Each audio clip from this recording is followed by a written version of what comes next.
Eveline Aguilar was just 38 years old when her life was stolen in the summer of 1986. She was living in Winter Park, Florida, but dreaming of moving back to New York. On July 13th, Eveline sat on her porch reading, made a few phone calls, and even showed furniture she hoped to sell before the move. That night, she shared dinner and a movie with a friend, then headed to the pool at her apartment complex. Neighbors remembered seeing her there until close to midnight, maybe 1 in the morning. That would be the last time anyone saw her alive. By the next morning, around 6 a.m., a friend stopped by Eveline's apartment and noticed the door was ajar. Inside, she found Eveline in her bed, stabbed multiple times in the neck and torso. Investigators later described it as both a brutal homicide and sexual assault. Detectives discovered the killer had removed a pane of glass to get inside. On the windowsill, they found palm prints. They also collected seminal fluid, but in 1986, DNA technology was still in its infancy. Even with physical evidence, there was no suspect, and the case quickly went cold. That finally changed in 2018, when Seminole County investigators decided to resubmit the old evidence. With modern testing, Eveline's DNA profile was uploaded into CODIS, the national database, and this time it hit. The match was to a man named Danny Lynn Emitt, a name no one had ever linked to the case. In 1986, he was just weeks away from turning 18 and lived less than half a mile from Eveline's apartment. Authorities believe he broke in sometime between midnight and dawn, attacked her, and left her to die. What detectives uncovered about Emitt's life afterward was a long record of trouble. Over 30 arrests for things like drugs, DUIs, and burglary. But the real turning point came in 2005, when Emitt was investigated for the sexual assault of 2 underage girls in Melbourne, Florida. During that investigation, he voluntarily gave a DNA sample. He was never charged, but his profile stayed in the system. 14 years later, that very sample would crack open Eveline's case. By then, Emitt was working as a dishwasher at a restaurant in Knoxville, Tennessee. When Seminole County detectives got the match and announced his arrest, Eveline's 3 sisters were watching the press conference online. In 2019, more than 30 years after Eveline's murder, Danny Emitt was arrested in Knoxville and extradited to Florida. He was indicted on first-degree premeditated murder and burglary with assault, and later sentenced to life in prison with a minimum of 25 years before parole. Justice may have taken decades, but Eveline was never forgotten.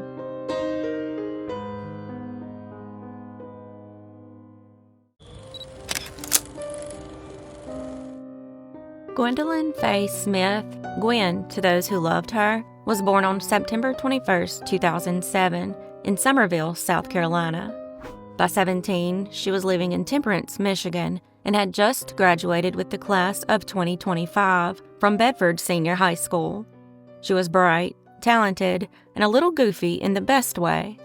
Gwen threw herself into school life, the marching band, varsity band, jazz band, solo and ensemble festivals, and the bowling team.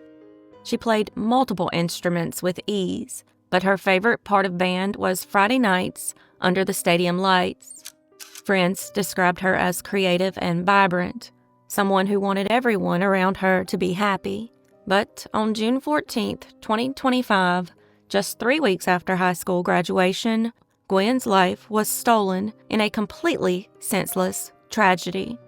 That evening, around 6 p.m., 33-year-old Ryne Jacob Leist entered her home on West Stearns Road in Bedford Township.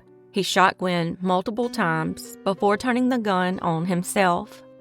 Her stepfather, Matt, was the one who walked into the devastating scene. He found both Gwen and Leist dead inside the house.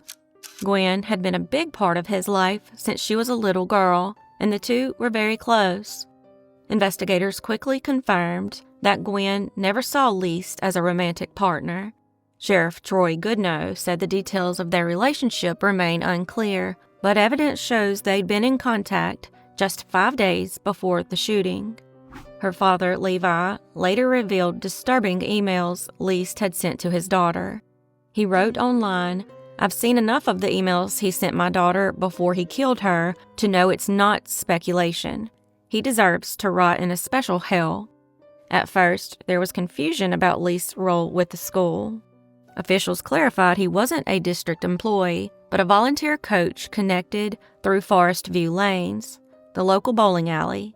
He'd recently resigned from that position.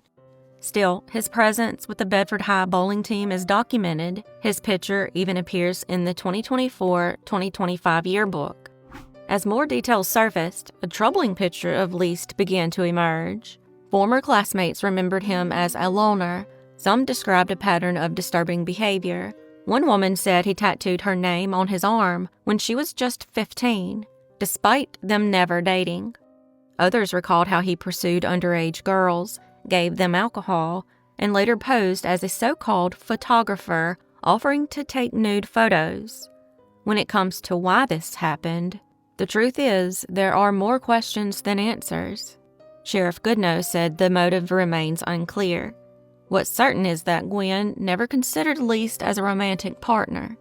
Her father, Levi, pointed to the troubling emails Leist had sent, messages that revealed an unhealthy fixation. Beyond that, everything else is speculation. Some wonder if his actions were about rejection, control, or an inability to let Gwen move forward with her life. She had just graduated. She had her whole future ahead of her. But no evidence has tied his actions to jealousy, college, or any one reason. And that's what makes this so unbearable. The why may never be fully answered. What's left is the painful fact that Gwen's life, a life filled with music, laughter, and promise, was cut short by someone who mistook obsession for connection. Gwen had just walked across the graduation stage 2 weeks earlier. She should have been stepping into her future, not memorialized by her friends and family. Instead, they're left mourning a life full of promise, stolen by the actions of a man nearly twice her age. Gwen's story is a reminder of how dangerous unchecked obsession can be and how quickly it can escalate. So if you or someone you know ever feels unsafe because of unwanted attention or harassment, please reach out for help.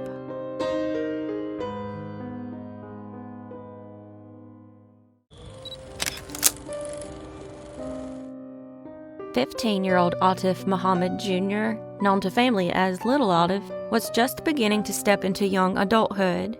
He lived in Flowery Branch, Georgia, with his mother, Mary Lindsay, his little brother, Amir, and his mother's boyfriend. He remained close with his father, Atif Sr. In fact, his twin sister, Nala, lived with their dad. Mary, 39, was a devoted mother of 4. She worked hard, loved deeply, and her children were the center of her world. But in March 2021, everything changed. On March 26, Mary's oldest daughter was asked by a family friend to check on her mom, who hadn't been heard from in days. The 19-year-old went to the house with Nala, Atif Jr.'s twin sister. When no one answered, the older sister climbed through a window. Her 8-year-old brother, Amir, was asleep in their mother's bedroom. Then came the discovery no one should ever have to make. Mary and Atif's bodies were locked inside another bedroom. That morning started like any other for Atif Muhammad Sr. He never imagined it would be the day his life fell apart. He remembers the call from his daughter, Marita, saying she couldn't reach Mary or Lil Atif. When Marita went to the house to check, she FaceTimed him. Together, they saw the lights on in the middle of the day, a bad sign. Inside, Amir was found asleep in his mother's bed. The boy quietly said he hadn't seen his mom or brother in 2 days. Atif Sr.'s heart dropped. He begged God for his son's safety.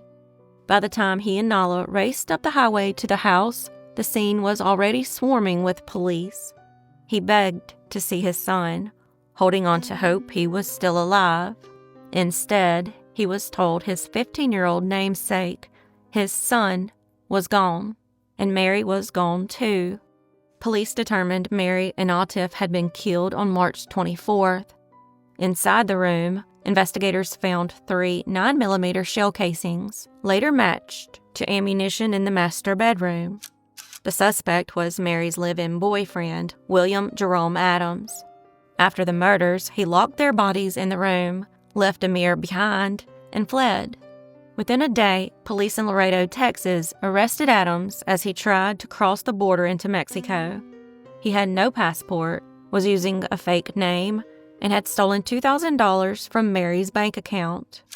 During trial, prosecutors laid out Adams' pattern of abuse and control. Just 10 days before the murders, Nala testified that she and her siblings found a handgun in their mother's room and took a picture of it.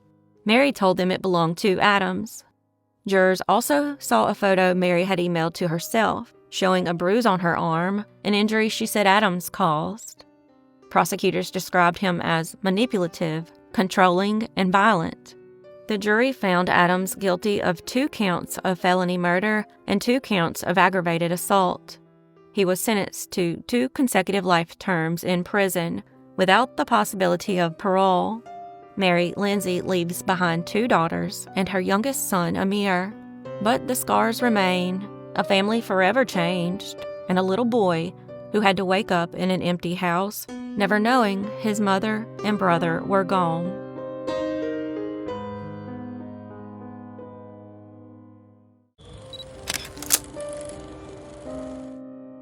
Stephanie Diane Dowells was born on June 15, 1962, and was known by loved ones as Stevi D. At 62 years old, she lived in Inglewood, California, with her son, 28-year-old Armand Torres, his wife Natalie, and their 3-year-old son. In Inglewood, Stephanie was a beloved mother and a well-liked local hairdresser. Her family was tight-knit, and she had always believed in seeing the good in others, including her husband, David Brinson. But that trust was shattered in November 2024, leading to tragic events that would change her family forever. David Brinson, 54, had a violent past. He was serving 4 consecutive life sentences without the possibility of parole for the 1990s murders of 4 men during a robbery. Despite his criminal history, Brinson was approved for family visits at Mule Creek State Prison, a program designed to help inmates maintain connections with family members. On November 13th, Stephanie made her way to the prison to visit him. It was meant to be just another visit. Like others before it, she and family members typically stayed overnight during these visits, which can last from 30 to 40 hours in private, apartment-like facilities on prison grounds. While Stephanie's 3-year-old grandson had stayed overnight with her on at least 2 occasions, he wasn't with her on what would be her final visit. Around 2:04 a.m., Brinson called prison officials to report that his wife had passed out, but it was more than just passing out. Despite immediate life-saving efforts and a 911 call, Stephanie was pronounced dead shortly afterward. Initially, the California Department of Corrections and Rehabilitation claimed her death was natural, but the truth was much darker. 4 months later, an autopsy revealed Stephanie had been strangled. The coroner's report confirmed her death was a homicide, and investigators began to piece together what had happened. Meanwhile, Brinson's story kept changing. He gave inconsistent accounts of where he found Stephanie, sometimes saying she was passed out on the bed, other times claiming she was on the floor. Her son Armand said he had always supported his mother's relationship with Brinson, even if he occasionally had reservations. He trusted Brinson enough to allow his young son to visit with Stephanie on 2 prior occasions. But after his mother's death, those feelings of trust began to crumble. The case took an even more troubling turn when it was revealed that a similar incident had occurred just months earlier. On July 1st, 2024, 47-year-old Tanya Thomas was found unconscious during a family visit with her partner, Anthony Curry, at the same prison. Curry, serving a life sentence for attempted murder and carjacking, had been approved for family visits despite his violent history. Like Brinson, Curry's actions led to the loss of another life. These back-to-back tragedies have raised serious concerns about the prison's family visit policies, especially when violent offenders are involved. The CDCR's Family Visit Program is intended to support inmates' rehabilitation through maintaining family connections, but critics argue that the safety of visitors, especially when violent offenders are concerned, should be a higher priority. The eligibility criteria, they say, do not go far enough to protect visitors from dangerous individuals. Armand now believes that there should be stricter supervision for prisoners with violent backgrounds, particularly those convicted of murder. He is calling for reforms to ensure that a tragedy like his mother's never happens again. The emotional toll on Stephanie's family is immeasurable, and they continue to seek justice, all while grappling with the burning question: how is a convicted murderer allowed to have unsupervised family visits in the first place? And although Brinson is thankfully behind bars, why has he not been charged for Stephanie's senseless murder?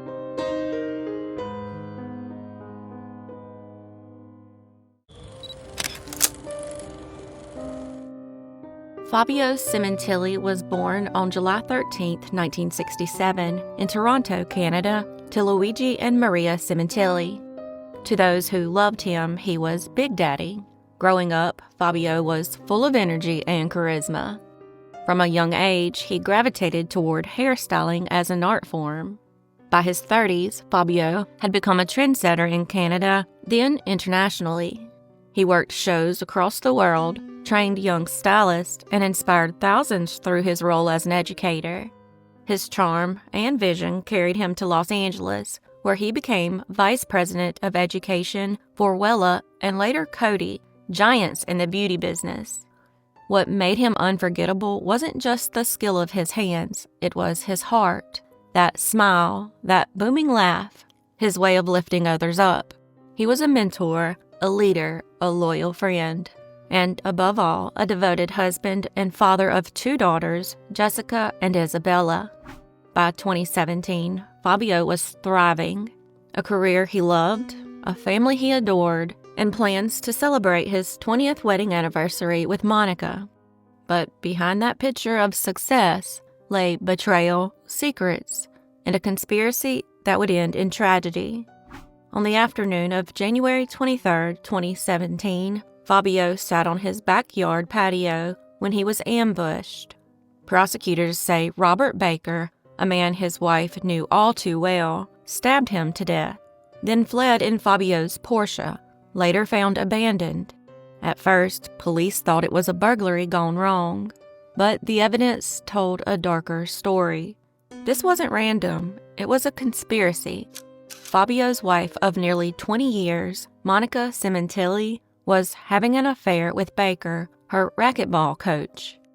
Detectives say she gave him access to the family's security cameras and left the door unlocked that day. Monica drove to a Target store to establish an alibi, while prosecutors allege she was monitoring her home's cameras on her phone. Minutes later, Baker struck, and tragically, it was Fabio's teenage daughter Isabella who discovered her father's body. The investigation stretched for months. The legal battles dragged on for years. DNA tied Baker to the scene. His blood was found in Fabio's Porsche.